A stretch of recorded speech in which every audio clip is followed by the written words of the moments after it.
వి gold trusted gold buyers మీరు తాకట్టు పెట్టిన బంగారాన్ని విడిపించి ఈ రోజు ఉన్న మార్కెట్ ధరకు కొనబడను 7771077720.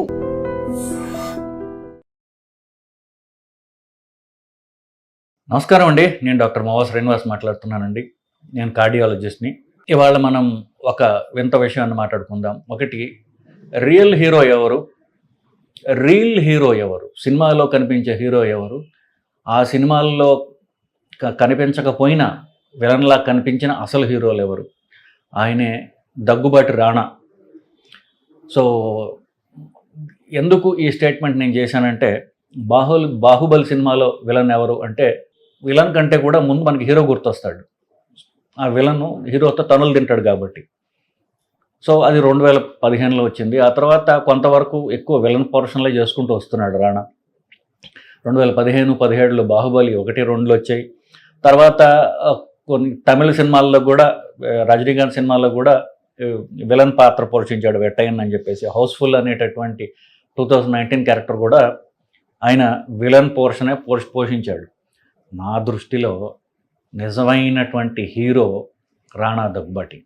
ఎందువల్ల అంటే అతని హెల్త్ ఇష్యూస్, సీరియస్ ఆరోగ్యపరమైనటువంటి ప్రాబ్లమ్స్ ఉన్నా కూడా వాటిని అధిగమిస్తూ ప్లస్ సినిమా హీరోకి కావాల్సినటువంటి ఫిజిక్ మెయింటైన్ చేసుకుంటూ పనిచేస్తున్నాడు. ఇది ఏంటి, అతను యాక్టింగ్ చేయకపోయినా, డబ్బు సంపాదించకపోయినా అతను అడిగేవాళ్ళు లేరు, తనకు గడిచిపోతుంది బేసికలీ.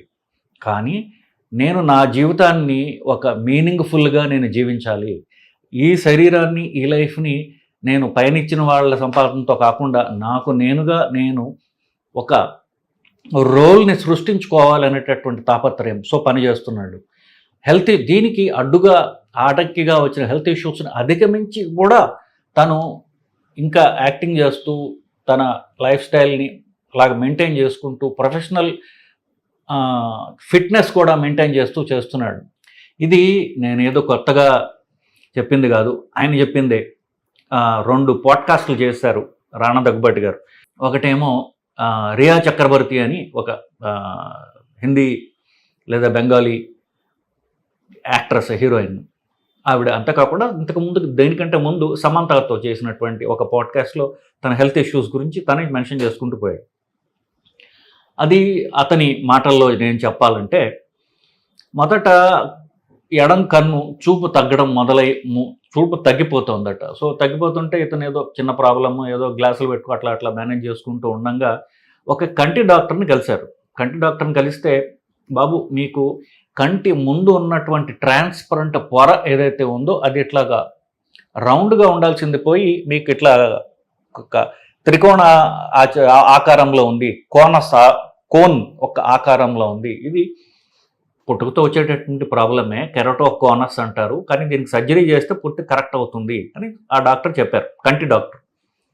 మామూలుగా ఇది చూసిన తర్వాత రొటీన్ కంటి పరీక్షల్లో చూడగా, కంటి లోపల అతి లోపల వెనకాల ఉన్నటువంటి ఒక నరాల లేయర్ ఏదైతే ఉంటుందో దాన్ని రెటీనా అంటారు. అంటే అక్కడ స్క్రీన్ అనమాట. ఆ స్క్రీన్ మీద ఈ బొమ్మ పడుతుంది. ఆ బొమ్మ మెదడుకు వెళ్ళి ఇంటర్ప్రెట్ చేయబడుతుంది. అది ఆ బొమ్మలో, అది సరే తర్వాత పక్కన పెడదాం. ఆ బొమ్మ మెదడు వెనక భాగంలో అది ప్రాసెస్ చేయబడుతుంది. ఇది చూపు అనే ఇంద్రియం యొక్క పనితీరు. సో కెమెరా ఉంటుంది, కెమెరా వెనకాల స్క్రీన్ ఉంటుంది. ఆ స్క్రీన్లో వచ్చిన ఇమేజ్ ప్రాసెసింగ్ ఏదైతే ఉందో అది మెదడు చేస్తుంది. ఆ మెదడు ఏం చేస్తుంది, డెప్త్, సో ఇది ఎంత దూరంలో ఉంది, ఏం ఆకారం ఉంది, ఏమి రంగు ఇవి చెప్పేస్తాయి ఇవి. దాని తర్వాత దానికి సంబంధించినటువంటి పాత మెమరీస్, దాని ఎమోషన్స్ అంతా కూడా బ్రెయిన్ యాడ్ చేస్తుంది.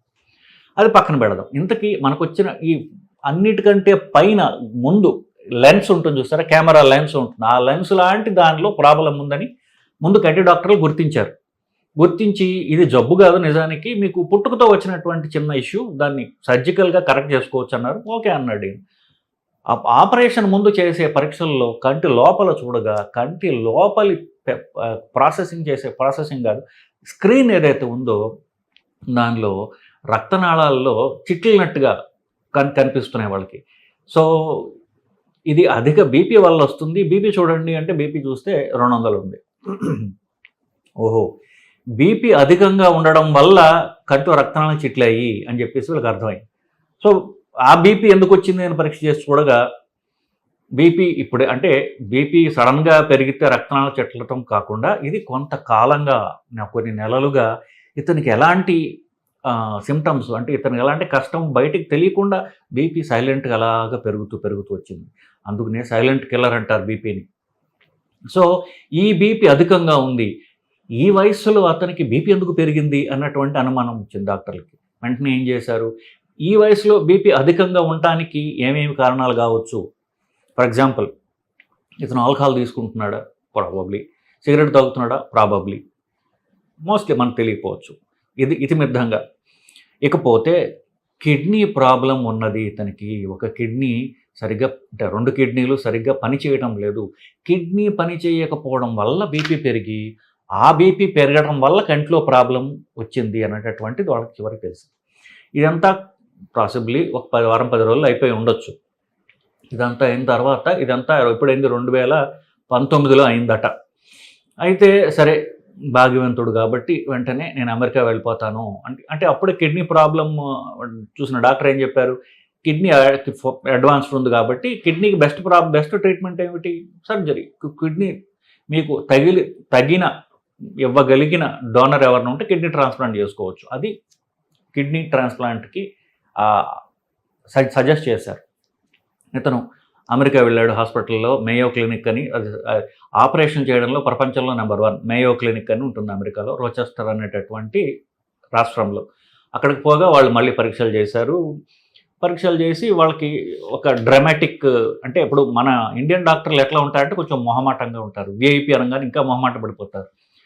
జబ్బు యొక్క రిస్క్ పూర్తిగా పేషెంట్లకి చెప్పరు. పర్వాలేదులే అని ఏదో లైట్గా డాక్టర్ చెప్పడం, చుట్టుపక్కల ఉన్నటువంటి రిలేటివ్స్ అందరూ ఏం లేదు బాగున్నావాలి డాక్టర్లు అక్కడ చెప్తారంటాం. దీంతో ఏమవుతుంది, ప్రాబ్లం యొక్క తీవ్రత పేషెంట్కి ఎప్పటికీ తెలియదు. అమెరికాలో అలా ఉండదు, మొహం మీద చెప్తారు మీకు ఈ ప్రాబ్లం ఉన్నది. పైగా అక్కడ స్టార్ కాదుగా, మనకి స్టార్, అక్కడ స్టార్ కాదు. స్టార్లు అయినా వాళ్ళకి మెడికల్ కల్చర్ ఎలా ఉంటుందంటే ఉన్నది మొహం మీద ఫస్ట్ నుంచి లాస్ట్ దాకా మొత్తం ఇన్ని పర్సంటేజెస్లో మీకు ప్రాబ్లం ఉంటుందని చెప్పేస్తారు. సో ఎందుకు, నిజం చెప్పడం ముఖ్యం కాబట్టి. పేషెంట్ టెన్షన్ పడతాడా అవన్నీ పట్టించుకోరు. మన వాళ్ళు ఏంటి, పేషెంట్ రాగానే పేషెంట్ పక్కల ముందు నా దగ్గరికి వచ్చేసి పేషెంట్కి ఏం చెప్పకండి, అతను టెన్షన్ పడతాడు, మీరు మాకు చెప్పండి, మేము పేషెంట్కి దాన్ని ఫిల్టర్ చేసి మేము చెప్తాం అని ముందు చెప్పేస్తారు మాకు డాక్టర్లకి. అది కరెక్ట్ కాదు. ఎందువల్ల, జబ్బు ఉన్నది పేషెంట్ యొక్క శరీరానికి, దాని గురించి పూర్తి అవగాహన ఉండాల్సింది పేషెంట్కి. టెన్షన్ పడతాడా లేదా, దాని గురించి ట్రీట్మెంట్ తీసుకుంటాడా లేదా, అది పేషెంట్ యొక్క హక్కు. శరీరం ఉన్నది పేషెంట్ కాబట్టి పేషెంట్ హక్కు అది. కానీ మన వాళ్ళు చేసే ఓవర్ యాక్షన్ వల్ల పేషెంట్కి ఎప్పుడు కూడా కొన్నిసార్లు అయితే పూర్తిగా చెప్పరు. ఏం జబ్బు ఉందో పేషెంట్కి తెలియదు పాపం. చుట్టుపక్కల వాళ్ళంతా కూడా డాక్టర్లతో మాట్లాడి పేషెంట్ యొక్కదంతా కంట్రోల్ చేస్తుంటారు. సో ఇతను అమెరికా వెళ్ళేసరికి డాక్టర్ నిక్కచ్చిగా ఉన్నది చెప్పాడు, బాబు నీకు కిడ్నీలు పనిచేయడం లేదు, కిడ్నీలు పనిచేయకపోవట బీపీ నీకెంత ఎక్కువగా ఉంది, ఇట్లాగా నువ్వు కొనసాగితే కనుక, అతను చెప్పింది చెప్తున్నాను, ఇది పూర్తిగా ఇంటర్నెట్లో మీరు చదువుకుంటే ఎగ్జాక్ట్గా కరెక్ట్గా ఉండదు. బట్ ఎనీవే కొంచెం డ్రామటైజేషన్ ఉంటుంది. అంటే పేషెంట్ మన స్టోరీ చెప్తున్నప్పుడు కొంచెం భయపడి కొంచెం ఎగ్జాజరేట్ చేసుకుంటాం. నీకు 70% పక్షవాతం వచ్చే అవకాశం ఉంది, 30% నీకు చావు రిస్క్ ఉంది అని చెప్పారట అమెరికాలో. ఇది టోటల్ కరెక్ట్ కాకపోయినా ఎనీవే అది చెప్పబడింది. సో ఈ మాటలు వింటే ఎవరికన్నా కంగారు పడుతుంది కదా. పైగా ఏంటి, ఫ్యామిలీ మొత్తం కూర్చోబెట్టి కౌన్సిలింగ్ ఇస్తారు, బొమ్మలతో సహా మొత్తం కౌన్సిలింగ్ ఇస్తారు. బాబు చాలా కామన్గా కోల్డ్గా ఏమాత్రం ఎమోషన్ లేకుండా ఉన్నదొన్నట్టు చెప్పడం వాళ్ళకి అది ప్రోటోకాల్. బాబు అంటేసరికి ఇలా కంగారు పడిపోయారు. ఇన్ఫ్యాక్ట్ దాంట్లో సమంత కూడా వెళ్ళిందని ఆవిడ చెప్తున్నారు. అంటే ఫ్యామిలీలో అప్పుడు ఉండేది కాబట్టి ఆ డెసిషన్ మేకింగ్ అప్పుడు ఆమె చూశాను అని చెప్పడం జరిగింది ఆ పాడ్కాస్ట్లో. ఆవిడ ఈ మాట చెప్పారు, కంగారు పడుతుంది కదా, మరి ట్రీట్మెంట్ ఏమిటి అంటే కిడ్నీ మార్పిడి చేయడం అని. సో అంతకుముందే ఇండియాలోనే కంటికి ఆపరేషన్ చేపించుకుని కంటికి చెప్పినట్టుగా కంటి ముందు లెన్స్ ముందు ఉన్నటువంటి పొర ఏదైతే ఉందో అది కోనికల్గా ఉంది, అది కరెక్షన్ అయిపోయింది. ఇదైన సంవత్సరం లోపునే కిడ్నీ మార్పిడి ఆపరేషన్ కూడా అమెరికాలో చేయించుకుని సరే కరెక్ట్గా కోవిడ్ టైంకి భారతదేశం తిరిగి వచ్చాడు.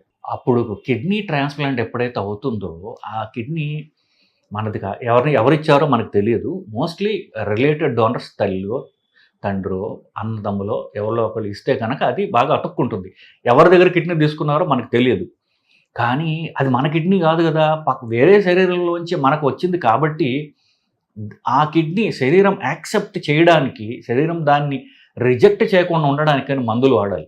స్టెరాయిడ్ అనేటటువంటి మందులు వాడాలి. మనకు రోగ నిరోధక శక్తి తగ్గించేటటువంటి మందులు వాడాలి.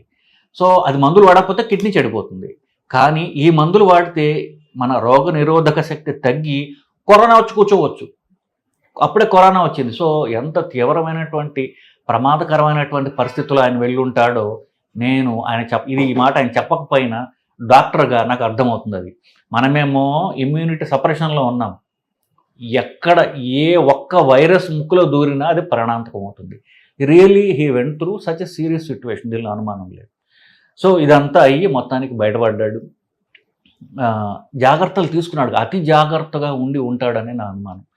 సో అంత జాగ్రత్తలు తీసుకుని అతను అటు బయటికి వచ్చి, ఒకవేళ కరోనా వచ్చిందో లేదో మనకు తెలియదు, ఎందుకంటే హైదరాబాద్లో 85% పాపులేషన్కి వైరస్ ఉంది అని చెప్పారు టెస్టింగ్లో. వచ్చిన మైల్డ్గా ఉండొచ్చు, లేకపోతే రాకపోవచ్చు. బట్ ఎనీవే అతను బయటపడ్డాడు సేఫ్గా, అది ముఖ్యం. పడటమే కాకుండా మళ్ళీ సినిమాలు ప్రొడక్షన్ చేస్తున్నాడు, కొత్త కొత్త స్టోరీస్ తీసుకుంటున్నాడు, సినిమాలు ప్రొడ్యూస్ చేస్తున్నాడు, యాక్ట్ చేస్తున్నాడు. I'm really proud of such a person. ఇతను నా ఫ్రెండ్ కాదు, కానీ ఒక జబ్బుని మెడలు వంచి ఒక జబ్బుని అధిగమించి మళ్ళీ జీవితంలోకి రావడం అనేది అందరూ చేయగలిగినటువంటి పని కాదు. దానికి మానసిక స్థైర్యం కావాలి. ఫ్యామిలీ సపోర్ట్ అంటారా, ఫ్యామిలీ వాళ్ళు ఎమోషనల్గా ఎప్పుడు ఏవో మాట్లాడుతూనే ఉంటారు. వాళ్ళ మాటలు అంతా పట్టించుకోకుండా కొంతవరకు ఆ వాళ్ళ భయాల్ని మన నెత్తి మీద వేసుకోకుండా మన ఆరోగ్యం చూసుకుంటూ మనం దీనిలో గమనించాల్సిన తగ్గ విషయం ఏంటి, ఇంత జబ్బులు, సర్జరీలు, మేజర్ సర్జరీలు, కిడ్నీ ట్రాన్స్ప్లాంట్లు ఇవన్నీ అయిన తర్వాత బయటకు వచ్చి చాలామంది అనుకుంటారు యాక్టింగ్, బాడీ బిల్డింగ్ ఇవంతా నాకెందుకు, శుభం ప్రొడ్యూస్ చేసుకుంటే పోలా, సినిమా ప్రొడ్యూసర్గా ఉంటాను, వచ్చిన నేను సెట్కి కూడా పోక్కల, డబ్బులు సంతకం పెడితే చాలు, చెక్కులు చేసేవాళ్ళు చేస్తారు, మంచి స్టోరీ చేసి మా తాతగారిలాగా, రామానాయుడు గారిలాగా నేను ప్రొడ్యూసర్ అయితే పోలా అని అనుకుంటే సేఫ్, అది ఆరోగ్యరీత్యా సేఫ్. అలా అనుకోవాలా. ప్రొడ్యూసింగే చేస్తున్నాడు, యాక్టింగ్ కూడా చేస్తున్నాడు. అంటే ఏమిటి, యాక్టింగ్ చేసేవాళ్ళు బాడీ మెయింటైన్ చేసుకోవాలి. ఈ మందులతో సర్జరీలు అయిన తర్వాత కూడా బాడీ బిల్డింగ్ చేయడం, మజిల్ గ్రోత్కి ఏం చేయడం. ఎందుకంటే కిడ్నీ సంబంధించిన ప్రాబ్లం ఉన్నప్పుడు వాళ్ళు ప్రోటీన్ తినకూడదు, ప్రోటీన్ తింటే వాళ్ళ కిడ్నీ దెబ్బతింటుంది. సో పర్ఫెక్ట్ డైట్ ఎంత తీసుకోవడం, దాంతో హెల్తీగా బాడీ ఉంచుకోవడం, తద్వారా కెమెరా ముందు ఉండడానికి శరీరం కరెక్ట్గా ఉండడానికి చూసుకోవడం, ఇది ఎంతో కష్టమైనటువంటిది. దీన్ని ధైర్యంగా అతను తీసుకొస్తున్నాడంటే I have to really applaud this man, this hero called Rana Daggubati. In fact అతను సమంతతో వచ్చినటువంటి పాడ్కాస్ట్లో నేను చెప్పిన మాటలన్నీ కూడా నేనే ఇంకా కాస్త ఎమోషనల్గా ఫీల్ అవుతూ మాట్లాడాము, కానీ అతను ఏమాత్రం ఎమోషనల్, చాలా నవ్వుతూ మాట్లాడాడు. అతని ఆత్మస్థైర్యానికి ఒక రకంగా అతని లైఫ్ స్టైల్ కావచ్చు, అతని మానసిక స్థితికి అదే దర్పణం కావచ్చు. Anyway he did very well and he is inspiration to many patients. Kidney transplant చేసుకున్న తర్వాత కూడా మందులు వేసుకుంటూ, ఇమ్యూనో సపరేషన్ చేసుకుంటూ కూడా మనం ఒక నార్మల్ లైఫ్ జీవించగలము అని చెప్పడానికి మనకి కళ్ళ ముందు కనిపించే తార్కాణం దగ్గుబాటి రానా. ఇతనికి చిన్న వయసులో ట్రాన్స్ప్లాంట్ అయింది కాబట్టి మోస్ట్లీ ఇతను మెయింటైన్ చేసుకుంటూ పోతే దేశే 97% దాకా నార్మల్ లైఫ్ వీళ్ళకి ఉంటుంది. అన్లెస్ ఈ ఇన్ఫెక్షన్ నుంచి వీటి నుంచి కొంచెం జాగ్రత్తగా ఉండాలి, ఎప్పుడు జాగ్రత్తగానే ఉండాలి. ఇలా ఉన్నట్లయితే నార్మల్ లైఫ్ ఉంటుంది అనడంలో అనుమానం లేదు. So I wish healthy long life to Rana. Congrats, you did great, you are the real hero.